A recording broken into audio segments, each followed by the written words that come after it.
गुरु महाराज जय श्री परमानंद। आज का प्रश्न सोनिया जी का है। गुरु महाराज जो सोनीपत में रहती हैं और उन्होंने प्रश्न किया है कि कर्म और भाग्य का हमारे जीवन में क्या रोल होता है। तो गुरु महाराज से प्रार्थना है कि इस पे प्रकाश डालें। मेरी प्यारी प्यारी आत्माओं, आप सब कैसे हैं? मैं समझता हूं आप सब ठीक होंगे और भी ठीक होने की मैं उस मालिक से प्रार्थना करता हूं कि आपके जीवन में आपकी झोलियां खुशियों से भरी रहें। परमात्मा आपके ऊपर भजन ध्यान की भी कृपा करे। तो आज हमारी एक बेटी हैं सोनिया जी, सोनीपत से। उनका जो प्रश्न है, जहां तक जो मैं समझा हूं, कि हमारे जीवन में भाग्य का और कर्म का क्या रोल होता है। मतलब भाग्य किस प्रकार से काम करता है हमारे जीवन में और कर्म किस प्रकार से हमारे जीवन में काम करता है, जो मैं समझाऊं। तो सबसे पहले समझने की बात है, एक बहुत संक्षेप में, कर्म करने की चीज होती है, भाग्य मानने की चीज होती है। कर्म माना नहीं जा सकता, भाग्य किया नहीं जा सकता। में जो मैंने जाना और जो वो जनाया कि भाग्य मानने की चीज है और कर्म करने की चीज है। तो इसको हम ऐसे समझे कि हमारे जीवन में इनका क्या रोल है। हमारे जीवन में सबसे पहले ये समझे कर्म का क्या रोल है। तो चारों तरफ से घूम के फिर के उठ के बैठ के हम जिधर से भी देखते हैं तो सारा रोल कर्म का ही है। जैसे जब ये जीव आत्मा परमात्मा से निकली, तब ना इसका कोई भाग्य था ना कोई इसका कर्म था, क्योंकि इस बात का इसके जीवन में यह अज्ञान प्रकट नहीं हुआ था कि मैं करता हूं और मैं भोगता हूं। तब इसके जीवन में यह बात थी कि कोई और करता है, मैं दिखाई देता हूं, कराने वाला दिखाई नहीं देता है।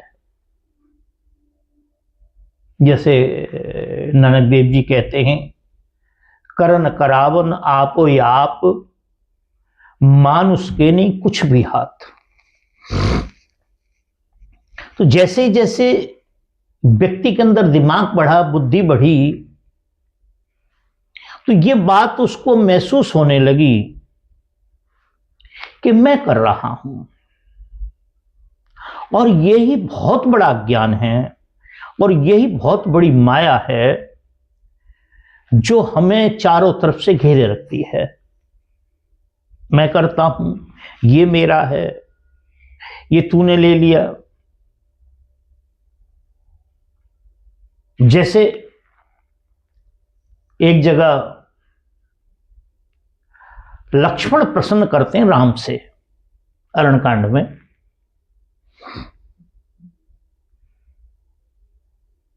कि माया क्या है, कर्म धर्म क्या है, ये सब।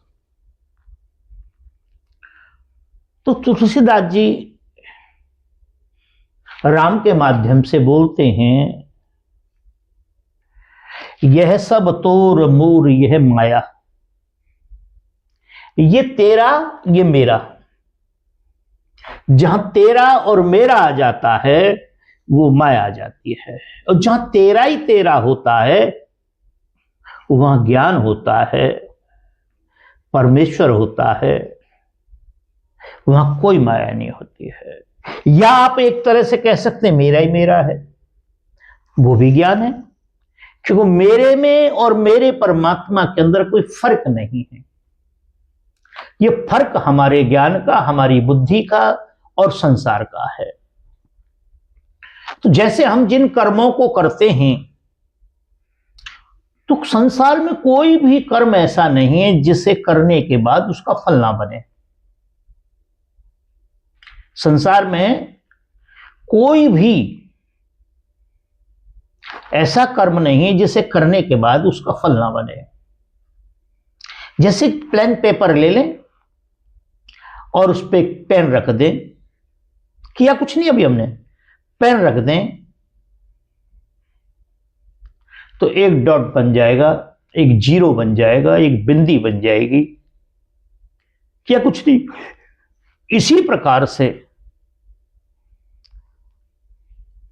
कर्म का फल है।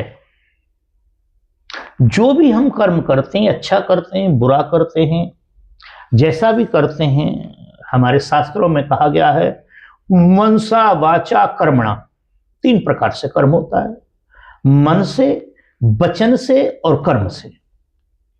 मन से हम किसी के लिए बुरा सोचते हैं, मन से किसी के लिए अच्छा सोचते हैं, ये भी कर्म है। वाचा, वाणी के माध्यम से हम किसी को गाली देते हैं, किसी को आशीर्वाद देते हैं, किसी से प्रेम से बात करते हैं। प्रेम से बात कर रहे हैं वो भी फल बन रहा है, गाली दे रहे हैं वो भी फल बन रहा है। और कर्मणा, जो हम अपनी क्रिया के माध्यम से, हमने किसी की बेईमानी कर दी, हमने किसी को कहीं पे किसी प्रकार से क्षति पहुंचाई, उसकी बॉडी में क्षति हुई, उसने हमारी बॉडी को क्षति पहुंचा दी, तो ये इसको कहते हैं कर्मणा। हाथ से, पैर से, शरीर से जो क्रिया दूसरे के लिए की जाती है, जो दूसरे शरीर पे की जाती है, उसको कर्मणा कहते हैं। मनसा, मन से जो विचार हो रहा है, वाचा जो वाणी के माध्यम से हो रहा है, और जो शरीर से हो रहा है उसे कर्मणा कहते हैं। तो इन सब का फल बनता है। और फल क्या बनता है? जैसा आपने किया, अच्छा कर्म किया है तो अच्छा फल बनेगा, और यदि आपने खोटा कर्म किया है तो खोटा फल बनेगा। यदि आपने अच्छा कर्म किया है तो अच्छा फल बनेगा, और खोटा कर्म किया है तो वो खोटा कर्म बन जाएगा। और भी संतों ने कहा है, अनेक तरह से इसको कहा है, बात यही कही है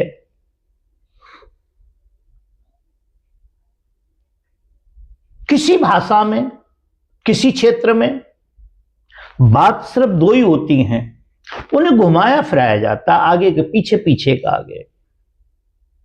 ग्रंथ पंथ सब धर्म के, बात बतावत 2।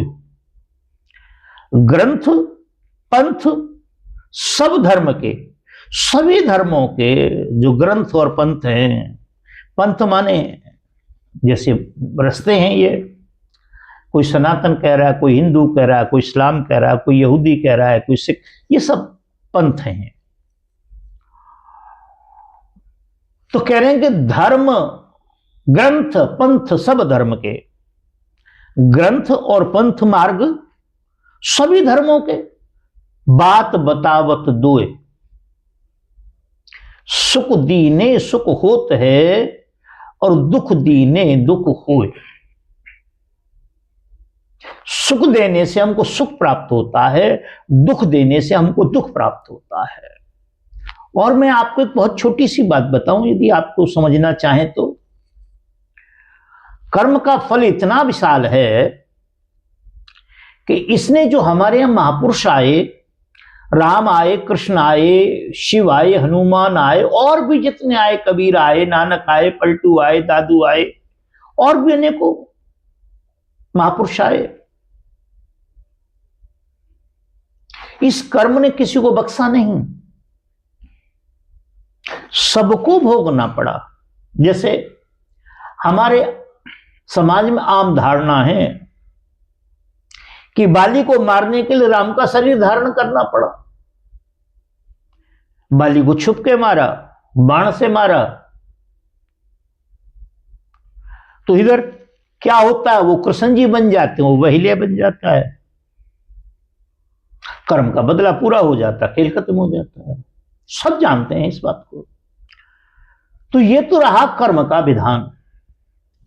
हम जैसा बोएंगे वैसा काटेंगे, जैसा खाएंगे वैसा हमारा सिस्टम बन जाएगा।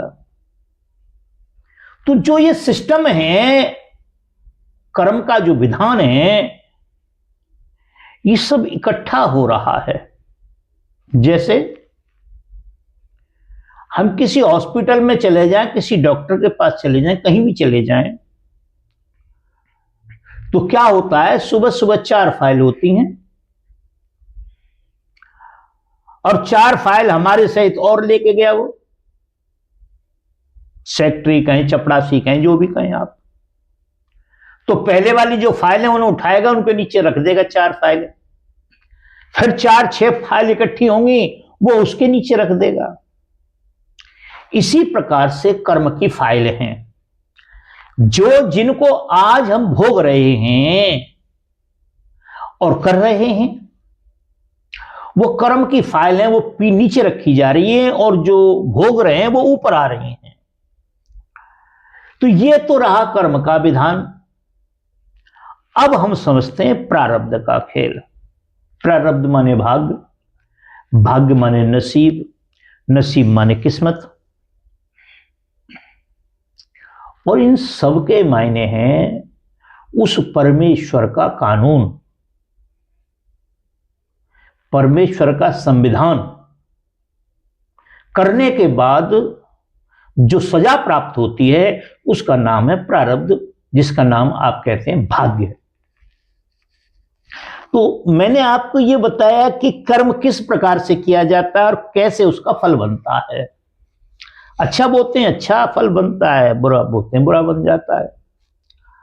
अब ये फलित कैसे होता है? तो जैसे ही हमने ये कर्म किए, इनके फलों की फाइलें नीचे लगती रहीं, और फिर हम अपने कर्मों को, पिछले कर्मों को भोग करके जो शेष रह गए, हम शरीर छोड़ के चले गए यहां से। ये आत्मा इस शरीर को छोड़ के चली गई। जब शरीर को छोड़ के चली गई तो फिर ये धर्मराज के पास पहुंचती है, और जब ये धर्मराज के पास पहुंचती है तो इसका खाखा जो भी है वो सब देखा जाता है। इसने क्या किया है, क्या नहीं किया, अच्छा किया है, बुरा किया है, कैसा किया है।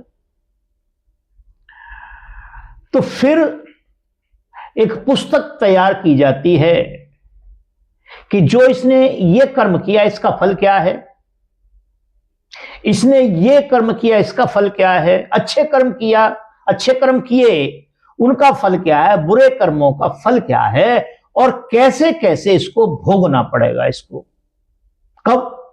जब हमारा दूसरा जन्म होगा।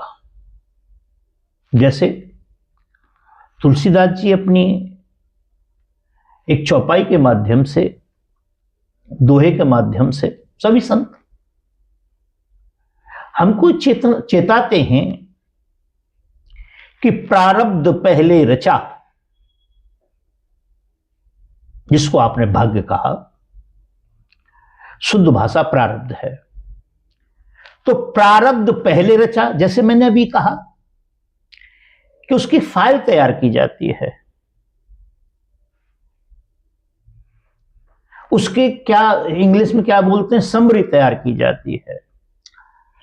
तो प्रारब्ध पहले रचा, बाद में रचा शरीर। पहले प्रारब्ध की रचना हुई, कितने दिन के लिए आपको जाना, कहां भेजना है।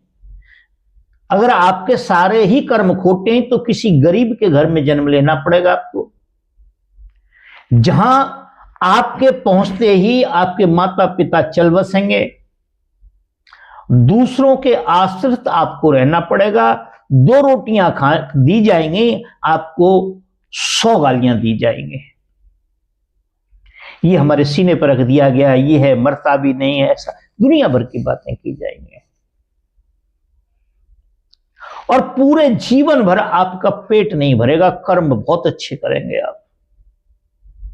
कई बार हमारे पास लोग आते हैं, गुरुजी हमारे पड़ोस में है, दुनिया में कोई ऐसा बुरा कर्म नहीं जो उन्होंने न किया हो, एक अच्छे को छोड़ के, मगर फिर भी गुरुजी पौ बारह हो रही है, लक्ष्मी भागी चली आ रही है, गाड़ी से, घोड़े से, बच्चे से, कोठी से, बंगले से।